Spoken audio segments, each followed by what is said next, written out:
Hey there, and welcome to Family Revenge. We're so glad you're here. Don't forget to like and subscribe so you can stay with us for every twist and turn. Let's jump right in. The sun was already high by the time we reached the yacht club. Everyone was milling around the marina patio in wide-brimmed hats and breezy linen, sipping champagne like it was orange juice. Seagulls screeched overhead, and somewhere a live jazz trio played a soft rendition of Isn't She Lovely? I hated it all. My name is Lena. I'm 32, a marine biologist living in Monterey, California. I've spent my adult life studying ocean currents and coral decay. Not exactly the sort of work that impresses my family of yacht brokers and lifestyle influencers. I stood near the dock rail, watching as my grandmother, Margot, slowly opened the envelope in her hands. The paper looked fancy, the kind with embossed lettering and a wax seal. Her fingers shook a little as she peeled it open. Her eyes scanned the page, then scanned again. She looked up at me, blinking. There's no ticket for me. I stepped closer. What? Margot held it out. It just says Lena, Jason, Carrie, Devin, and guests. That's it. My stomach dropped. The cruise, a 10-day private charter to the Galapagos, had been hyped up for weeks.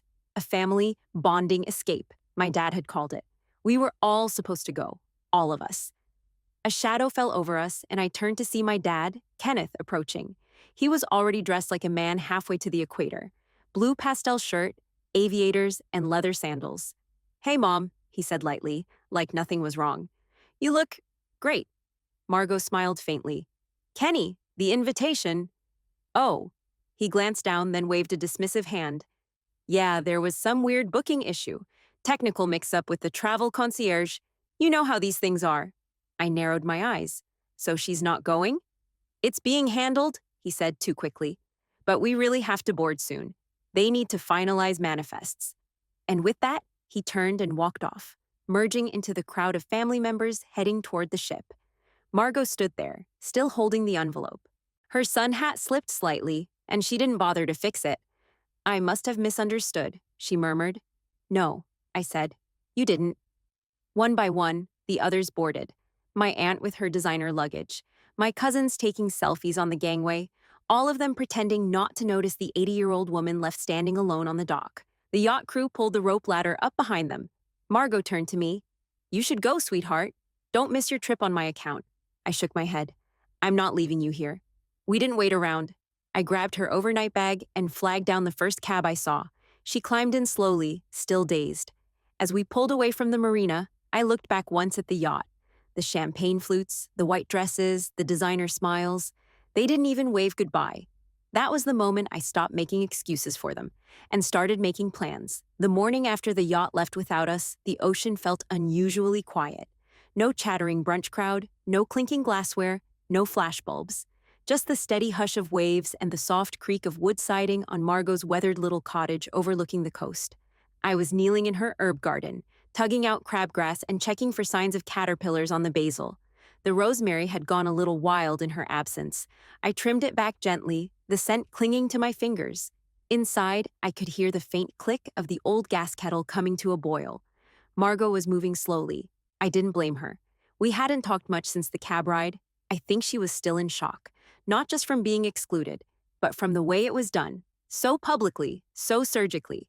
Like she was some fragile relic they could trim off the guest list without a second thought. Through the kitchen window, I saw her take 2 mugs from the cupboard and pour the tea. Earl Grey, steeped too long. She didn't add milk. I knew she wouldn't ask how I liked mine, even though she always used to. She was trying to pretend nothing had changed. I wiped my hands on my jeans and stepped inside. She handed me a mug without a word. We sat at the little table by the window, facing the dunes. Silence stretched between us like a rope we didn't want to tug. It was familiar, though. This quiet. I'd spent half my childhood in it. When I was a kid, summers meant escaping the manicured stress of my parents' house in Tiburon. Dad, always on a Bluetooth call, wheeling and dealing overpriced catamarans. Mom, flitting between Pilates and content creation, perfecting the art of looking like she loved motherhood. I hated that house. Everything in it was beige and sharp-edged.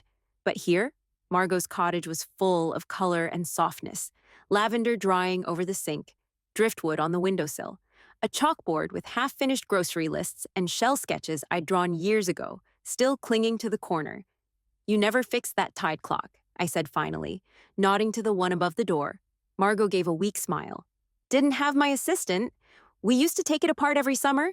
It was always off by an hour, no matter how often we fiddled with it. I think we both liked the excuse to take it apart more than we liked fixing it. She took a sip of tea. I don't understand why they did it. I looked at her. You really don't? She didn't answer, but I saw something flicker in her eyes. They don't want you around me, I said softly. They never have. Her mouth opened, then closed. You're the one who taught me how to ask questions, who made me love tide pools and squishy sea slugs instead of cocktail dresses and quarterly reports. I leaned back. They think you pulled me off course. She looked down at her mug. Did I? No, I said, my voice steady. You gave me a compass. Outside, the wind picked up a bit, rustling the rosemary. I felt something settle in me, like the moment after the tide turns, when you know the ocean's about to come back in. I wasn't sure what I was going to do yet, but I knew I wasn't going to let them get away with it.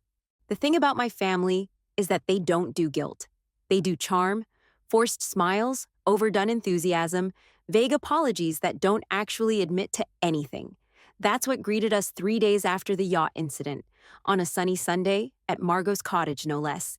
They came bearing a citrus tart and a bottle of overpriced rosé, like we hadn't all just watched them abandon her at the dock.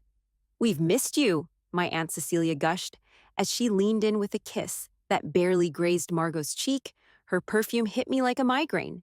This place always smells like thyme and salt air. God, it's like stepping into a spa. Margot managed to smile and offered everyone a seat on the back deck. She'd clipped fresh mint for the water pitcher, the way she always did when guests came. Even now, after everything, she still wanted to be gracious. Dad arrived last, in his usual button-down and polished deck shoes, sunglasses perched on his head like a crown. You look well, Mom, he said as he kissed her hand, lingering just long enough to sell the act. Rested. Peaceful. Rested? I said under my breath.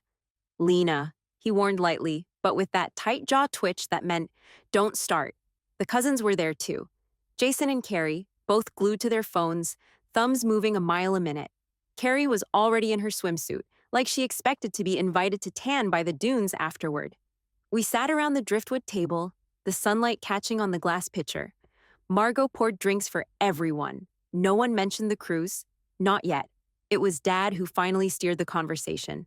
I've been thinking, he said, folding his hands like a man about to deliver an investment pitch. We should try again. Try what again? I asked, though I already knew. The trip, he said, turning toward Margot. A new voyage, a fresh start, to the Galapagos, as originally intended. Only this time, we do it right. Cecilia jumped in, all warmth and sparkle. It's your dream, Margot. You've talked about it for years, and it's time we honored that. A full family adventure. Sunset deck dinners, naturalist tours, the blue-footed boobies, Dad laughed. Cecilia's been practicing saying that without giggling for a week. I watched Margot's face. She wasn't smiling exactly, but her shoulders softened. Her eyes flicked to me. It's non-refundable, of course, Dad continued casually. Private charters don't come cheap. We have a captain holding the dates, just need to firm up the deposit. Which is? I asked. He waved a hand like it was nothing. 30,000. But think of it as a family investment. We've never done anything like this together. It's long overdue. I looked around. The cousins were half listening now. Carrie had started snapping photos of her lemonade with the mint sprig. Jason was texting someone. Margot cleared her throat. I assume you've already put some money down? Dad hesitated just long enough to confirm it. A small amount to hold the reservation. But the bulk is due this week. Cecilia leaned in. It would mean the world to us, Margot. Truly. Margot glanced at me, her lips pressed into a thin line. I'll call Harold tomorrow. He manages the wire transfers. I set down my glass a little harder than necessary. Wait, why are you covering this? It's just easier, Dad said quickly. We'll reimburse our share later. You know how it is with taxes and asset juggling? No one looked at me. That evening, while Margot washed the dishes, I stepped into the hallway and picked up the phone extension in the den. I didn't mean to eavesdrop, not really, but I stood there in the dark and listened as she gave her full name, her account number, and instructions to wire $30,000. When she hung up, I stood still for a long time. I didn't trust what was happening, and I didn't believe a word my father said. Margot wore a navy sundress with tiny white sailboats on it. Her straw sun hat had a blue ribbon she'd ironed that morning. She'd packed 2 books in her carry-on, one about birds of the Galapagos, the other a romance novel she said she'd save for the quiet parts of the journey. She was glowing, truly glowing. I carried her suitcase across the lot to the private marina, the smell of sunscreen and diesel thick in the air. The family yacht, Esmeralda, was docked at the end of the pier, sleek and oversized like everything my father owned. They were already there. I saw Dad near the bow in his salmon-colored shirt, arms crossed, barking something at a crew member while sipping from a reusable water bottle he only carried because it looked expensive. My Aunt Cecilia was snapping selfies with Carrie and Jason, who were both in linen outfits that somehow looked more expensive, wrinkled. No one waved when we walked up. "Are you ready?" I asked Margot softly. She nodded, gripping my arm. "I feel like I forgot something," she murmured. "You didn't." We made it halfway down the dock before a uniformed crew member stopped us with a clipboard and a tight smile. "Name, please?" Margot smiled back, a little breathless. "Margot Atwell. I'm with the family." He glanced at his manifest, then looked up. "I'm sorry, I don't see you on the list." "Oh," she laughed gently. "There must be a mistake. My son arranged everything." I turned to look for Dad, already halfway expecting what came next. He walked over slowly, sunglasses on, expression unreadable. Hey, all good here?" he asked the crew member. "She's not on the manifest," the man said. Dad barely glanced at Margot. Yeah. There must have been a mix-up with the travel desk. Probably a glitch on the back end. We don't really have time to sort it right now, though. Boarding's tight." He looked at me. "Maybe she can catch the next charter. We'll figure it out." "Are you serious?" I asked. My voice came out flat, cold. Cecilia appeared suddenly, all teeth and fake concern. "We thought you decided not to come, Margot. You never called back to confirm." "I wired the deposit," Margot said softly. Her face had gone pale. "I was told it was handled." Dad shrugged. "I mean, these companies, nothing's guaranteed. That's just how it goes sometimes." Then he turned, waved to someone on board, and started walking up the gangway. Carrie passed us next, barely looking up from her phone. Jason followed, earbuds in. Margot stood there, her hand still clutching her sun hat, like it was the only thing tethering her to the moment. The boat's engine started humming. Someone laughed on deck, and then the ropes were untied. We didn't move, not when they pulled away, not when the dock rocked beneath us. Her suitcase was still sitting beside her. I picked it up. "We're not going anywhere," I said. Margot looked at me, eyes glassy. "Good," she whispered. "Let them sail without us." And so they did. Back at the cottage, the silence returned. Margot moved like someone coming down from anesthesia, slow, dazed, polite. She unpacked her small suitcase without saying a word, folding her cruise dresses and placing them neatly back in her dresser drawers. Her sunblock went into the bathroom cabinet, unopened. Her passport, still tucked inside its leather case, slid into the back of her sock drawer. Then she poured herself a glass of water and sat at the kitchen table with her hands in her lap. I watched her for a long time before saying anything. "You don't have to act like you're okay," I said. She didn't look up. I should have known. I just didn't want to believe they'd do it again. I sat across from her. "Again?" She hesitated. "They've always tried to push me to the edges. Your father says I'm too sentimental, that I cling to the past." Her voice cracked slightly. "I think they hated that you and I were close." "They still do," I said. That night, I sat up in bed with my laptop, the glow of the screen lighting the ceiling beams. I typed financial elder exploitation, family fraud, inheritance mismanagement. My search got more specific by the hour. I pulled up California statutes, printed PDFs from advocacy websites, and filled a notepad with questions. One phrase kept coming up: undue influence. By 2 a.m., I had a page full of terms I'd never used before, but they pointed to one clear possibility. This wasn't just cruel, it might have been criminal. The next morning, I made a call to a legal resource center for coastal retirees. After a few redirects, I was connected to a man named Noel Reyes, an attorney who specialized in financial abuse involving seniors, often in maritime-adjacent communities. I explained the situation. He didn't interrupt once. When I finished, he asked for Margot's age, whether she still handled her own finances, and if she remembered the details of the wire transfer. Then he asked, "Can I meet with her?" That afternoon, I brewed tea and laid out ginger cookies while Margot sat on the sofa with a shawl around her shoulders. She was polite to Noel, even smiled when he complimented her painting over the mantel. But when he asked about the cruise money, her voice got quiet. My son said it was just a deposit, she murmured. For the whole family. He made it sound like a gift. Did he ever mention that you wouldn't be on the trip? No. He told me I'd love the itinerary. Noel looked at me, then back at her. Ma'am, I think you've been taken advantage of, and there are legal avenues we can explore. Margot pressed her lips together, unsure. I don't want to drag the family through the mud, she whispered. I leaned forward, my voice low. You're not dragging them through anything. You're standing up for yourself. She stared into her teacup. I won't let them treat you like this, I added. You're my family too, and I won't let this stand. There was a long pause. Then she nodded slowly. If you believe this is right, I'll follow your lead. Noel smiled gently. Then we'll begin tomorrow. And just like that, the tide started to turn. The bank teller was barely out of her 20s, her blonde ponytail too tight, her smile too careful. I remember Mrs. Atwell, she said, glancing between Noel and me.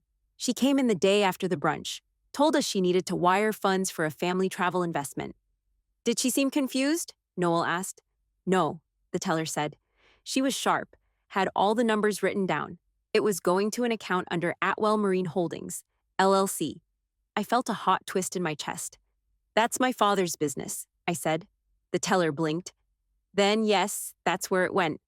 She couldn't show us the account details without a court order, but she gave us enough. The wire instructions matched a business deposit ledger, not a charter payment to any cruise company. Margot had never funded a vacation. She'd written a check to the family yacht brokerage. When we got back to the car, Noel let out a long breath. That's confirmation of financial deception. If he presented it as a cruise expense and the money went into his business account, he lied. He took the money and never booked anything for her, I said. He nodded. This moves us from suspicion to actionable. Back at the cottage, the kitchen smelled like lemon and butter. Margot had pulled out her old recipe box and was carefully pressing dough onto a floured board. She glanced up as we came in. Scones, she said simply. I figured we could use something warm. Noel smiled. They smell incredible. She looked steadier than she had in weeks. I noticed her hands weren't trembling anymore. I've been thinking about what I want in my statement, she said, sliding a tray into the oven. I don't remember all the wire details, but I do remember the wording Kenneth used. He said the deposit was a form of legacy. I frowned. Legacy? As in, giving something back to the family line? She laughed, short and sharp. I thought he meant sentiment. I should have known he meant equity. She wiped her hands and sat down at the table beside us. He always made me feel like loving people wasn't enough. That being emotional made me weak. Noel nodded slowly. You're not weak. You're exactly the kind of person these laws were written to protect. Over the next week, we built the case. Noel returned with a notary and recorded Margot's full statement. I pulled credit card logs and emails. Noel contacted the marina directly. A woman named Petra remembered Margot vividly. She was sweet, kept asking which cabin was hers. I checked the manifest twice. Her name wasn't on it.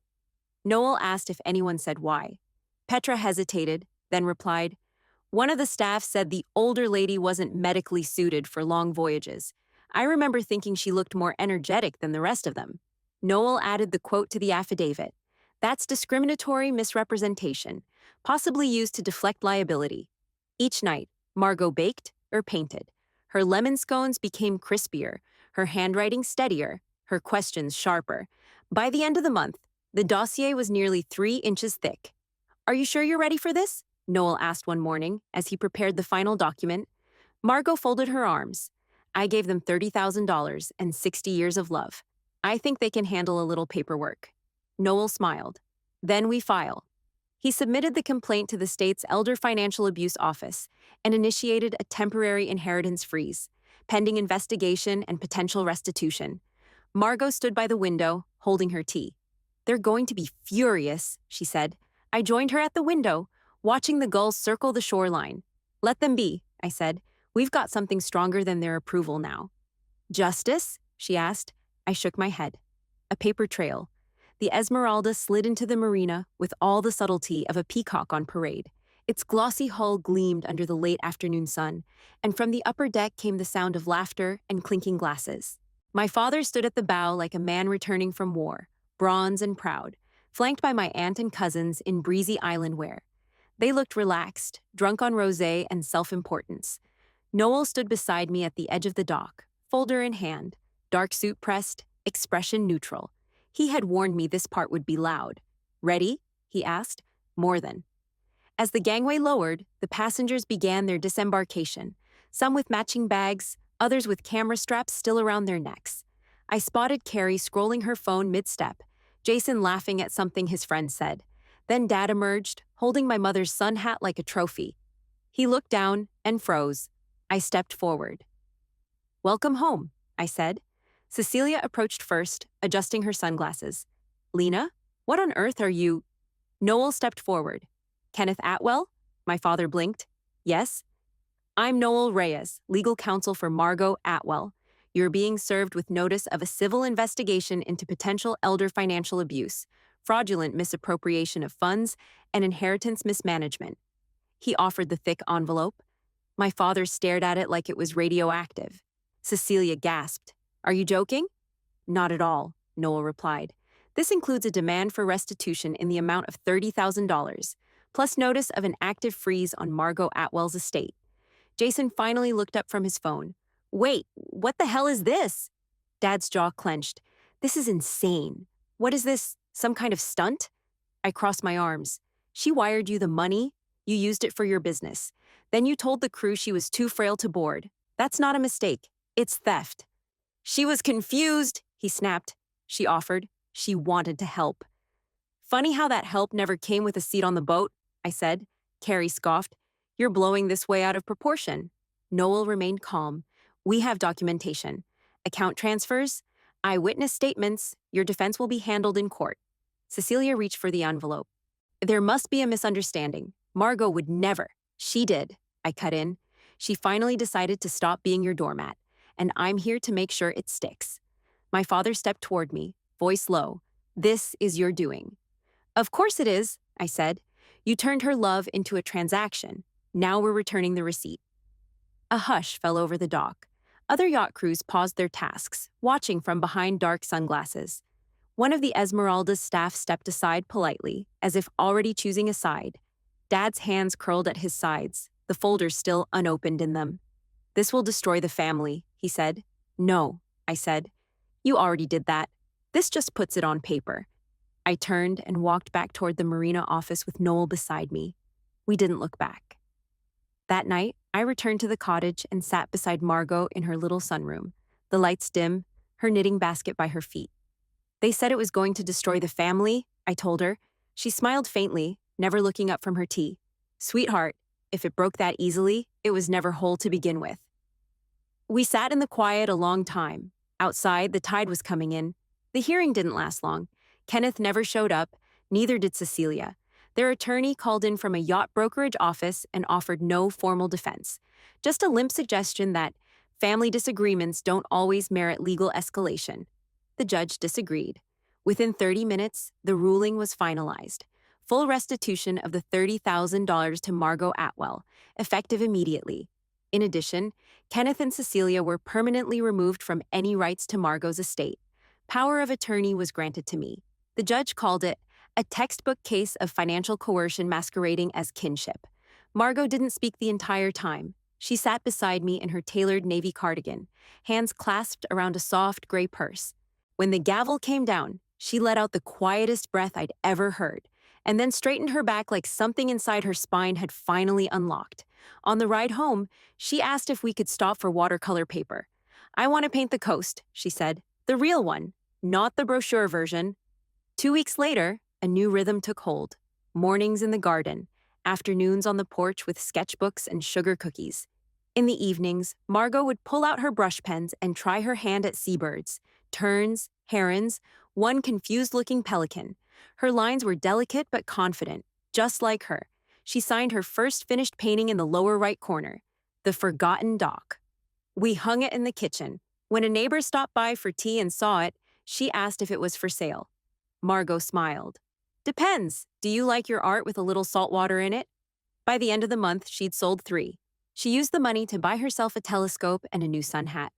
Meanwhile, I'd started night classes, an online certificate in elder advocacy law, with a focus on financial protections for retirees. Every lecture felt like reverse engineering the harm we'd already unraveled. I wanted to understand the loopholes they'd exploited so I could close them for the next woman who trusted too easily. One Friday, I found Margot at the dining table with her will spread out beside her and a legal pad full of scribbles. "I'd like to simplify things," she said, adjusting her glasses. "Too many names that never call." I nodded. "Say the word. I'll draft the new version." She tapped her pen thoughtfully. "Everything goes into a trust. You'll oversee it. I'm putting protections in place for charitable giving, too. No one should ever be able to touch it without your consent." She looked up at me, eyes clear. "We're not just fixing this for me, Lena. We're drawing the map for someone else." She was right. What happened to her wasn't rare. It was just hidden under layers of politeness, image, and shame. But now, for once, we'd named it, confronted it, and won. We still got the occasional letter from my father. Vague legal threats, accusations of betrayal, one that simply read, "How dare you?" All unopened, all slid quietly into the same manila folder marked unresolved. Margot never asked about them. I never offered. Instead, we started planning a small art exhibit, nothing big, just a few of her ocean paintings, a batch of scones, and neighbors who remembered what community used to feel like. On the flyer, she signed her name in full, Margot Atwell, artist. I looked at the printout and smiled. "You like it?" she asked. "I love it," I said. "It feels like a beginning." And it was the start of something quieter, stronger. Ours. It happened quietly, the way Margot always moved through life, without spectacle.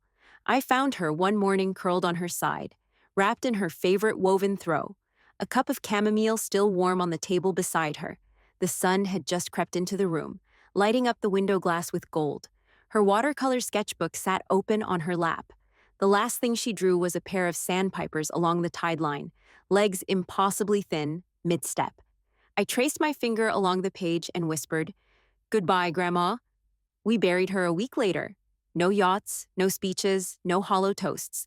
Just a quiet service near the bluff, where the dunes met the sea. The wind pulled gently at the fabric of my dress as neighbors, former students from her painting class, and a few of her old garden club friends gathered to lay small sprigs of lavender beside her urn. No one from my father's side came. I hadn't expected them to. I didn't read a eulogy. I didn't need to.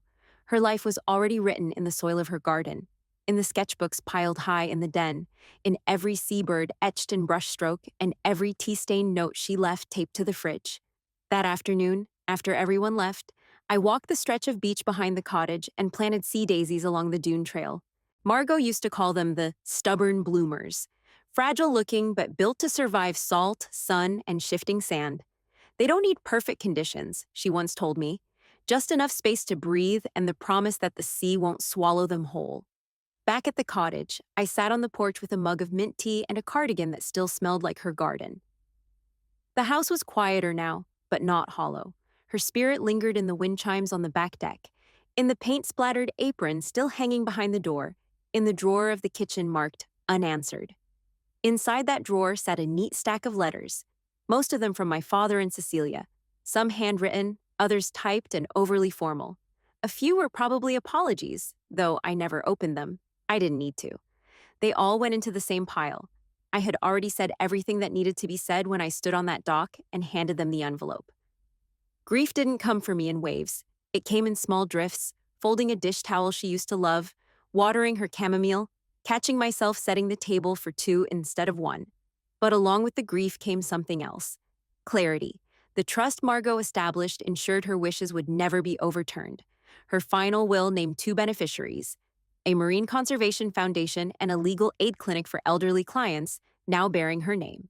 I finished my graduate program the following spring. One of my professors offered me a fellowship the day after I defended my thesis. The topic? Tide and Trust, Legal Remedies for Financial Exploitation Among Coastal Seniors.